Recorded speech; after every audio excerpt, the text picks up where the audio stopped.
Pagpalain tayo ng Diyos. Magandang araw po sa ating lahat. Sa ating po mabuting balita ng Panginoon ayon kay San Lucas, Kabanata 6, talata 35 hanggang 45, ay muli tayong tinatanong ng ating Panginoon, katulad ng kanyang pagtatanong sa kanyang mga alagad. Una, kung maaari bang akay ng bulag ang kapwa bulag? No? Ito po isang tanong na sana makapagpaisip sa atin. No? Kamusta ba ako bilang gabay ng aking kapwa? Hindi natin maaaring sabihin, ano pa kailan po sa kapwa ko? No? Sapagat yun po yung bukang bibig ni Cain. No? Am I my brother's keeper? No? Sa ating buhay, lahat tayo may pananagutan sa isa't isa. No? Sabi nga ng isang sikat na awit ni Padre Hontiveros, no? Sinabi pa ni Jesus na walang alagad na higit sa kanyang guro.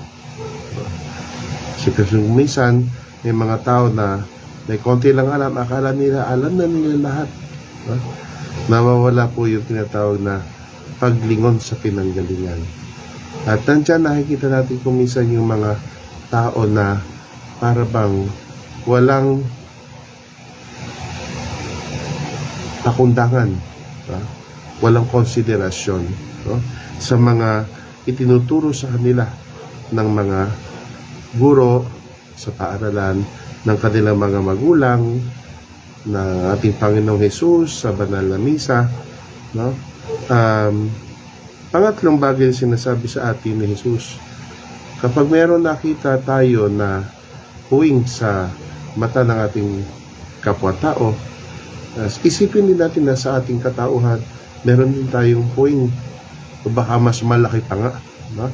Ang ibig sabihin po nito, kapag tayo ay sumusuwa o nagsasabi sa isang tao na huwag gawin isang bagay, sana nandun yung pagdamay, yung hindi yung parang holier than thou o talagang akala mo napakabanal, no?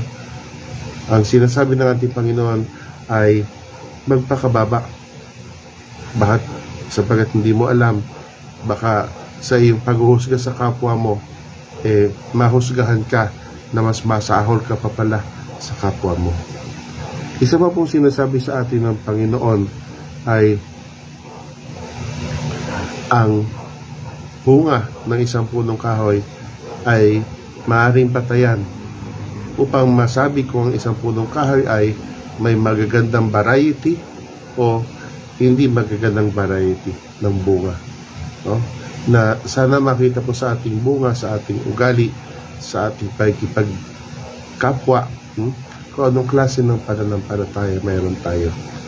Isipin po natin ang pananampalataya natin, hindi lamang ito nasusukat sa mga palabas na bagay, kundi ito ay nasusukat sa puso natin.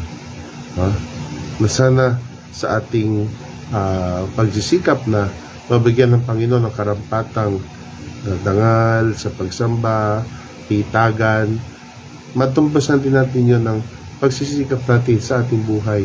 Bagamat alam natin hindi tayo perfecto, pero natin yung pagsisikap natin maging mababa ang loob.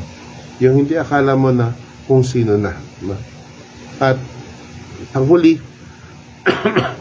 tingnan natin ano nga ba yung nasa sa loob natin. Maganda kung meron tayo siguro ng social experiment. Sa maghapon, ano kaya mga bukang bibig ko? Hindi lang mga bukang bibig na, ayun ko ano man. Kundi, may possibility kaya na sa maghapon, malimit akong magmarites o di kaya manira ng kapwa o di kaya ay magreklamo na lang, no? Baka puro negatibo na lang ang naririnig ko at naririnig ng kapwa tungkol sa akin. Na sana isipin nating magpasalamat sa Diyos sa napakaraming mga biyayang Kanya pinagkakaloob sa atin sa araw-araw. Na sana sa ating buhay lagi tayong magsikap na mag-akayan. Bagamat alam natin hindi tayo perfecto, pero at least nandyan yung ating effort na sumunod kay Kristo, kasabay ng pag-aakay sa isa't isa. Pagpalain tayo ng Diyos.